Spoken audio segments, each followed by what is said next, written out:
going to talk about today? Rain. Obviously didn't read my email, did you? Thanks for tuning in to CabCast, your front row seat to the future of farming. Brought to you by Virginia Cooperative Extension and the Eastern Shore Agricultural Research and Extension Center. We're here to keep you informed, inspired, and connected to the land and the science that drives it. Don't forget to subscribe on your favorite podcast platform and follow us on social media for updates, behind-the-scenes content, and more. Hey y'all. So welcome to our second CabCast podcast. And I thought our first one went well. It was well received. Very well. Yeah. So I'm excited to keep this going. So who do we got? So today we have a guest, I guess you could say. Not really. He's a normal person at our regular meetings. He's a regular. We'll call him. Call me a guest. He's a regular, He's I'd only say. a guest because he's been in Africa lately. Guys, he's only a guest because he's constantly on the phone. If we could just get him to walk into the conference room. Love you, Mark. Love you. Mm-hmm. So welcome, Mark. Welcome, Mark. So I'm Teresa Pittman, Accomack County Extension Agent, and we'll go around the room just so everybody can identify our voices. I'm Helen Dowdy, Northampton County Extension Agent. Dr. Kemper Sutton, entomologist and extension specialist. Vijay Singh, Assistant Professor and Extension Weed Specialist. Doug Higgins, Plant Pathologist, Assistant Professor and Extension Specialist. Mark Ryder, Soils and Nutrient Management Extension Specialist and Director here at the AREC. I like this. This is fun. I mean, y'all might not think it's fun, but I love this. Before we get started, I just wanted to say thank you for listening. We've had 60, almost 70 listens last week. So awesome. Very good. Keep listening. Keep listening. And also feel free to email or contact us any way that you'd like, text or email, and to give us some ideas, because we're always looking for new ideas to talk about on the podcast. But today's not really new idea, but today's subject is going to be rain. So it's funny because it is beautiful outside, and we're going to talk about the rain that we had last week. It was a mushy week last week. There was lots and lots of standing water around. I know Helen and I were cruising around looking at fields, and I was watching my rain gauge at the office. Thankfully, I was inside during the Wednesday rain event. Torrential rain. It delivered about 2 inches in Accomack. Just over 2 inches, but and we had about 2.5 inches down the road. Yeah. And but 9/10, almost an inch, came down within 1 hour. So, sometimes when it's a nice soft rain, you're like, yes, please keep coming. It's perfect for the snaps and the potatoes and the corn. But 9/10 in 1 hour, it was a hot mess. So the next day we were out riding around and saw a lot of standing water on some soybeans. So I know Helen and I might be on the lookout for newly emerged soybeans. Fresh. And so we'll be on the lookout, and y'all might receive some calls.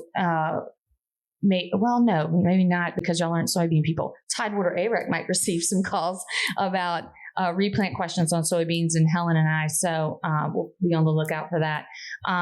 But we wanted to kind of talk about how water, today's subject, rain, but let's talk about how it kind of impacts what's in the field now. So I know, standing water on freshly planted soybeans and even cotton, it might have some replant issues. And trying to decide when that threat, is it too late? So we would probably focus, that would be a carry or tell question. But Mark, I had a question about soil conditions, considerations. What does that mean? What does a large rain event mean for, the nitrogen we've just put out on corn? What does that mean?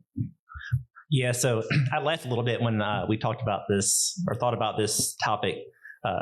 Basically, June 2nd, 2017, we wrote an extension pub on this same issue. It was a cold, wet spring. We had big rain events. And, rain is pretty much the enemy to nitrogen fertilizer when you're talking about the sandy loam and loamy sand soils that we have here on the shore. So anytime you get a big rain event in 24 hours, say this 2.5-inch rain event, you could have easily pushed your nitrogen fertilizer a foot or more down in your soil, which is pretty much, out of the root zone for these young corn plants. So that's one thing we might be seeing here in the near future is you might have top dressed or side dressed your corn, but it might be yellow because you pushed it below the root zone. Yeah. big consideration, especially because, well, I will say I did see a beautiful couple fields of corn up the road. I saw some as high as up to my knee and then, mid calf. So the corn really loved the rain. But checking your nitrogen is going to be a big deal. Yeah, especially if you're a poultry litter user. One of the things about poultry litter that is a great fertilizer, it's cheap. But one thing you really got to think about is all that fertilizer is in the organic form. So it's not plant available. But so the microbes in the soil basically got to break it down. And what do you need to break it down is cool, warm conditions. Yeah. Cool conditions can really slow that process.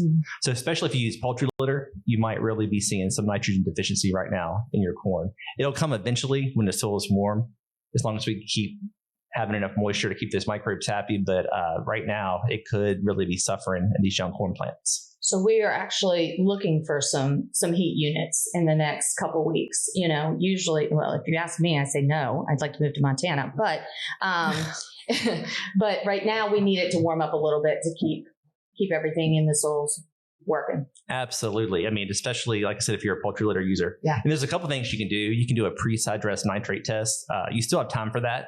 You need to do it quick if you want to kind of hone in on your nitrogen applications and maybe increase them a little bit or come out with maybe another shot of nitrogen. Go take a test and see what's out there in the soil. Take a look at nitrates. And we have some extension pubs online on how to do this pre-side dress nitrate test. And you can talk to Helen, Teresa, or call the station here, and we can hook you up with that too. For sure. Right. For sure. So the rain event happened on Wednesday, and Helen and I went riding on Thursday. And the first thing we saw was airplane over some potatoes right from the jump. We were like, here we go. Doug, can you talk a little bit about, I know you just sent out your disease update for potatoes. Can you talk about, what last week's rain event, what some things that potato farmers might be seeing in the next couple of weeks? Yeah, but the rain event, what we've been tracking we have weather stations up and down the shore. And basically what I'm mainly tracking is the conditions that are conducive to late blight. And that doesn't mean that late blights here are going to be here, but if it showed up, late blight is caused by a water mold that's spread through the air. So it drifts into our region each year. So like if it drifts in and the conditions are right, then it will cause disease and we'll have issues. So the condition, what I track is whether the conditions are right for the pathogen, not where it is or if it got here yet. And so at two of our locations, we had already exceeded what we call our action threshold. So we build up these disease severity value days. They're based on temperature and the hours of relative humidity above 90 degrees. And so we are already kind of into that action threshold where we need to begin our spray programs.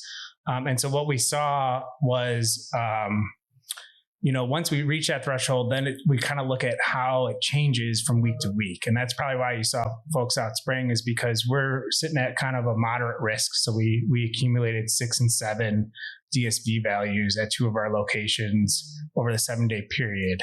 And so the reason why we talk about it that way is, and Doug, DSV, disease severity value. Yep. Mm-hmm. And so what we're once we've started our spray program, which is at 18 DSV, then like the question becomes, do you need to continue on a tight 7-day schedule or can you stretch it based on the conditions? And so we can stretch it if the DSV values only accumulate a little in the 7-day period.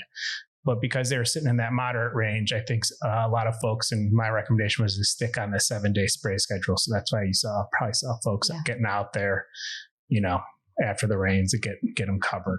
So. Yeah. And so of course they're flying with the airplane, and with all this rain, it's been really difficult to get into some fields, even for planting. I think we're a little bit behind on some soybean. But I've noticed that there were also some Colorado potato beetles on the edge of some of the fields. And we know the larvae are out, camper. And so, this is a tuber bulking, which is really sensitive to the feeding by the larvae. So what can we do at this point?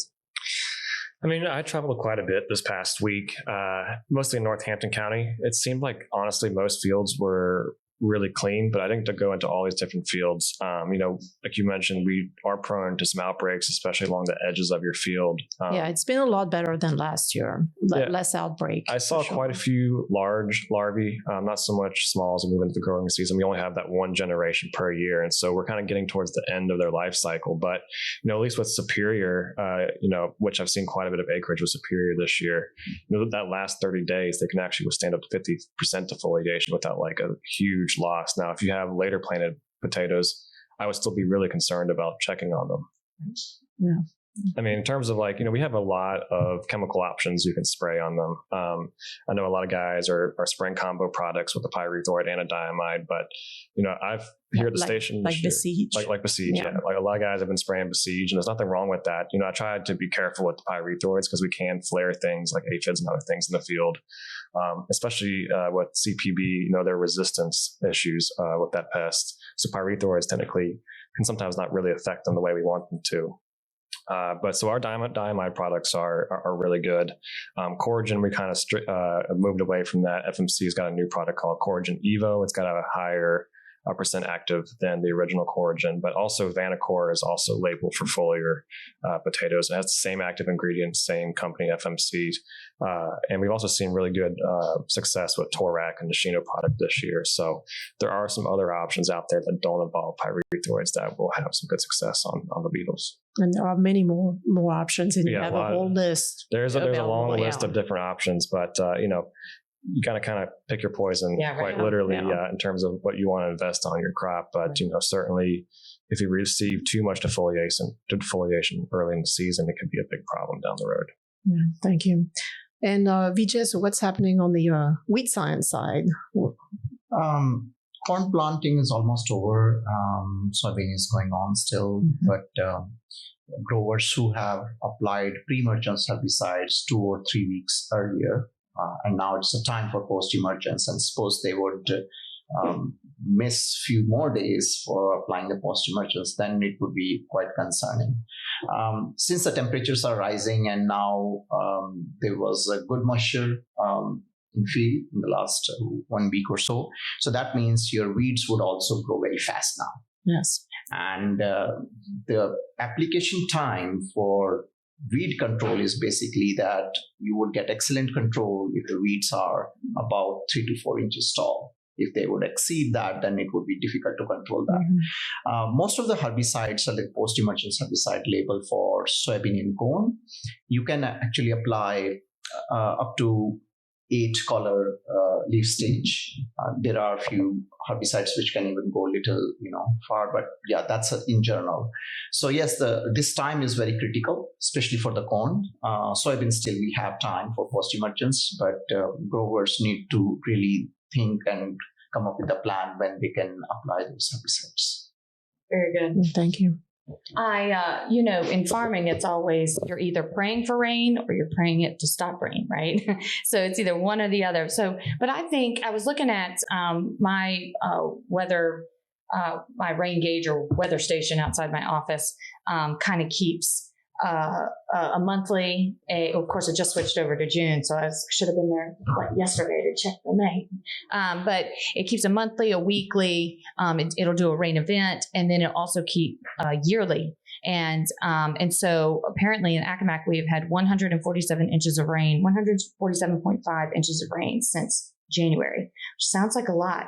However, I feel like Accomack, there's like little zones, and I don't know why this. Accomack and Exmoor, they get the rain events, and I don't know why. That's a lot of rain. I know. Are you sure it's not under the irrigation? That's really funny. No, it's out there. It is out there on my sign. Non-sprinklers? No sprinklers. Outside your office? No sprinklers. So I guess we've been getting, no, we talked about it in January where we thought it was really wet. And then we had all that snow, and then we got dry. And then we got dry, and then we were if you check the stalk, what was it last month? I think we were partially a drought. A drought. And now, of course, we're good. And now, of course, we're good. So I don't know. I think we're going, if we get a little warmer, as per Mark, I think we might be looking at, I guess you don't want to say it out loud, right? Because I know but I think we might be looking at a good year, which we need one. Let's say that anyway. We're going to have a good year. We're going to have a good year. Yeah, I like it. Absolutely. I was going to say it's better than last year, because last year at this time I was irrigating all of the snap beans down the road, and we haven't had to irrigate at all. So it's been a rather nice spring. I do know that the snaps down the road, just because I have insider information, I think he said like 20 days, and then we'll have some beans to eat. Yeah. So I'm excited about that. They're getting there. They're getting there for sure. You took a good picture. That's in the stalk this month, coming out in the next couple of days. And the stalk is loaded with some good reading material. So make sure lots of new updates for sure. So lots of new updates from Extension and the AREC. It's a pretty chock full edition this go round. So make sure to read it. Make sure to get on our listservs, our email listservs, contact specialists that you know. They also contribute to the stalk. So if you see Kemper out and about, you can definitely ask him, and he will direct you to where you can read the stalk on our website. That's right. That's right. And Doug and VJ are the same. Track them down. Ask us, Helen and Teresa, and Mark knows all the things anyway. So. Let's go!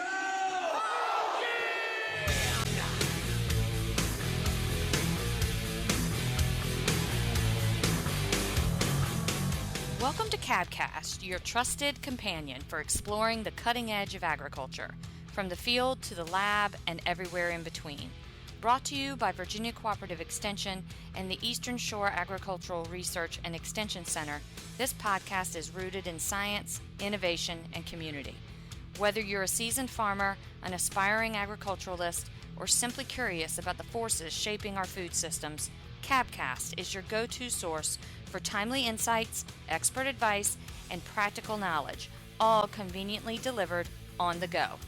Join us as we dig into the latest trends, groundbreaking research, and real-world applications that are transforming agriculture on the Eastern Shore and beyond.